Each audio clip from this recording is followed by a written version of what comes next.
RCB यानी royal Challengers Bengaluru. लेकिन RCB को लोग अंपायर चैलेंजर्स बेंगलुरु क्यों कह रहे हैं?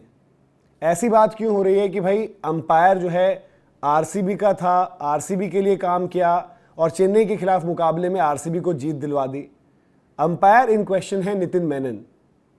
इंसिडेंट अगर आपने मुकाबला देखा हो आरसीबी और चेन्नई का तो आप समझ चुके होंगे। इंसिडेंट है डिवाल्ड ब्रेविस के एलबीडब्ल्यू डिसमिसल का। चेन्नई की टीम एक मजबूत स्थिति में थी मुकाबले में, आयुष महात्रे का विकेट जस्ट गिरा था और आरसीबी यहां से जो है वापसी का रास्ता देख रही थी। अगली गेंद पर होती है डिवाल्ड ब्रेविस के खिलाफ एलबीडब्ल्यू की अपील, और जिसके बाद सोशल मीडिया पर जो एक चर्चा लगातार मुंबई इंडियंस के इर्द गिर्द रहती है, ज़्यादातर फैसले मुंबई के हक में जब जाते हैं, मुंबई के ऊपर जब लोग ऐसी बातें करते हैं तो मुंबई को कहते हैं अंपायरिंग इंडियंस। लेकिन शायद वही मुंबई इंडियंस के फैंस और बाकी लोग इस वक्त उन्होंने कहा कि भाई आरसीबी से ये सवाल आप क्यों नहीं पूछ रहे हैं, आरसीबी से आप सेम चीज़ क्यों नहीं कह रहे हैं। दरअसल पहले वहाँ पर एक कन्फ्यूजन ये हुई और जो आम दर्शक मुकाबला देख रहे थे उनको ये लगा कि भाई जब चेन्नई रिव्यू लेना चाह रही है तो अंपायर उन्हें रिव्यू क्यों नहीं लेने दे रहे। आपको पता है कि जब भी कोई डिसमिसल होता है तो उसके बाद 15 सेकंड्स का वक्त रहता है, जिसके दौरान बल्लेबाज की कॉल होती है कि अगर उसे लग रहा है कि वो आउट नहीं है तो वो रिव्यू ले सकता है। लेकिन यहाँ पर जब ब्रेविस जडेजा से बात करके रिव्यू लेते हैं तो नितिन मेनन उन्हें रास्ता दिखा देते हैं पवेलियन का कि आप जाइए। तो लोगों के मन में ये हुआ यार कि ये नितिन मेनन साहब ऐसा क्यों कह रहे हैं, उनको रिव्यू क्यों नहीं लेने दे रहे हैं। क्यों? क्योंकि प्रॉब्लम ये हुई कि उस टाइम ब्रॉडकास्ट ने जो है टेलीविजन स्क्रीन पर टाइमर नहीं दिखाया। वो टाइमर जो आपको काउंटडाउन जो है घटते हुए दिखाता है 15 से लेकर 0 तक। इनफैक्ट पिछले मैच में थोड़ा सा बवाल हो गया था जब ऑलमोस्ट 0 वाली सिचुएशन पर रोहित शर्मा ने राजस्थान के खिलाफ जो है रिव्यू लिया था। तो लोगों को लगा यार ये तो अंपायर साहब ने गड़बड़ कर दी, अंपायर जो है आरसीबी के साथ मिले हुए। अब अंपायर की यहाँ पर गलती थी, वो गलती क्या है सबसे पहले आपको दिखाते हैं और उस डिसमिसल पर ले आते हैं। नितिन मेनन जो कि एक एक्सपीरियंस अंपायर हैं, इंडिया से उन्होंने नाम किया है, वो इस तरीके की गेंद पर एलबीडब्ल्यू आउट कैसे दे सकते हैं? सबसे पहले तो आप ये बताएं। ये गेंद अगर आप देखें तो 5वें 6ठे स्टंप को जाकर हिट करे लेग साइड की तरफ। तो ये डिसमिसल नितिन मेनन ने आउट दे दिया। उनकी सबसे बड़ी गलती यहाँ पर ये है। अब यहाँ पर आप साफ तौर पर सीधे तौर पर ये नहीं कह सकते जी अंपायर मिल गई आरसीबी से, क्योंकि अंपायरिंग में ऐसे ब्लंडर्स होते रहते हैं। लेकिन जहां पर लोगों की चर्चा तेज हुई वो ये फ्रंट था कि भाई जानबूझकर वो रिव्यू नहीं लेने दिया गया। अब यहां कंफ्यूजन क्या हुई और यहां पर गलती क्या हुई? वो गलती थी डिवाल्ड ब्रेविस की और चेन्नई की, साथ में साथ आप कहोगे रविंद्र जडेजा की। अच्छा, ब्रेविस की सबसे पहली गलती तो ये है कि जब आपको दिख रहा है भाई बॉल आपने पैड पर खाई कहाँ है और गेंद किस दिशा में जा रही है, तो आपको सबसे पहले रिव्यू लेना चाहिए था जैसे आप आउट हुए। लेकिन उससे बड़ी चूक क्या हुई कि गेंद पैड पर लगी, गेंद रिफ्लेक्ट होकर गई और डिवाल्ड ब्रेविस और जडेजा जो है रन कंप्लीट करते हैं। उस रन के दौरान ही आधे में नितिन मेनन साहब उंगली खड़ी कर देते हैं।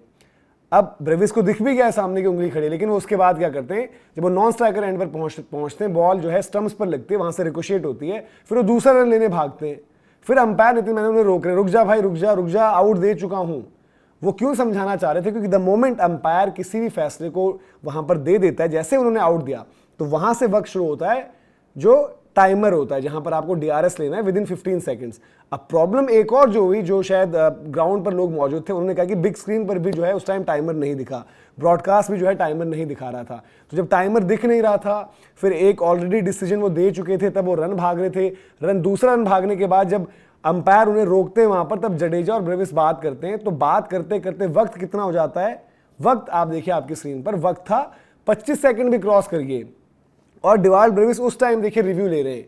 तो नितिन मेनन उनको फिर से रास्ता दिखा देते हैं कि भाई रिव्यू वगैरह नहीं, आप जाओ वहां पर पवेलियन में आपकी जगह अब, क्योंकि रिव्यू लेने का वक्त आपका निकल चुका है। डिवाल्ड ब्रेविस थोड़े से वहाँ पर एनिमेटेड गुस्से में दिखते हैं, जडेजा भी बात करने की कोशिश करते हैं, वहीं आरसीबी से टिम डेविड भी आते हैं। इवन जब ब्रेविस मैदान के बाहर भी चले आते हैं तो जहाँ पर ऑफिशियल्स खड़े होते हैं, अंपायर्स और ऑफिशियल्स, वो उनसे भी वहाँ पर बात कर रहे होते हैं। लेकिन यहाँ पर अंपायर की गलती नहीं थी, क्योंकि चेन्नई को ये समझना था कि जैसे ही उन्होंने आउट दिया वहाँ से बॉल जो है डेड डिक्लेयर हो जाती है। वो आप जो रन भाग रहे थे वो रन भी आपके खाते में नहीं जुड़ते, और जब आप आउट हो गए थे तो आपको तुरंत जो है वो डिसीजन चैलेंज करना था, उसी टाइम डिस्कशन करना था, रादर देन जो आप रन भाग रहे थे।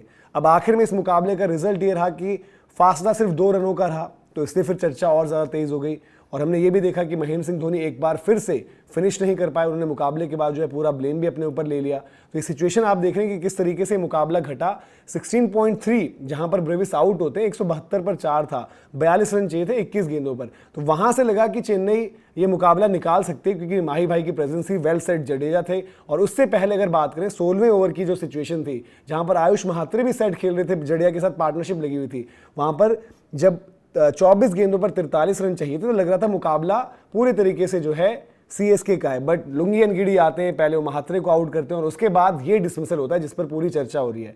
तो भाई यहाँ पर अंपायर पर सवाल सारा ये कह देना कि जी आरसीबी के ही अंपायर थे, अंपायरिंग जो है चैलेंजर्स बेंगलुरु, तो ये सवाल गलत था ऑब्वियसली, क्योंकि फैसला जो है अल्टीमेटली जो डीआरएस को लेकर था वो राइट कॉल वहाँ पर थी। लेकिन नितिन मेनन जो जिस लेवल के वो अंपायर हैं, उनसे जो हमने डिसीजन देखा वो अनएक्सपेक्टेड था।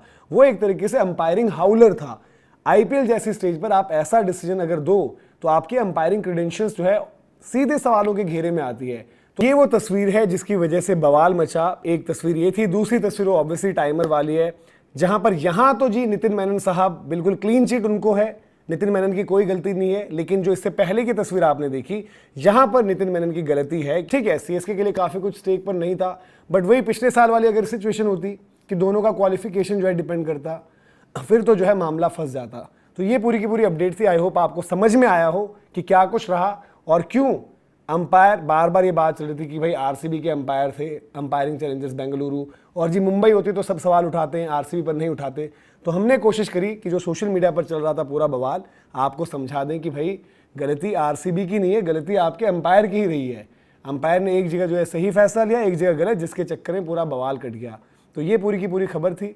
अगर आपको वीडियो इन्फॉर्मेशन पसंद आई हो तो लाइक भी करें, शेयर भी करें, सब्सक्राइब अगर अभी तक आपने गेम चेंजर्स को नहीं किया है तो सब्सक्राइब जरूर करें। जय हिंद, जय भारत।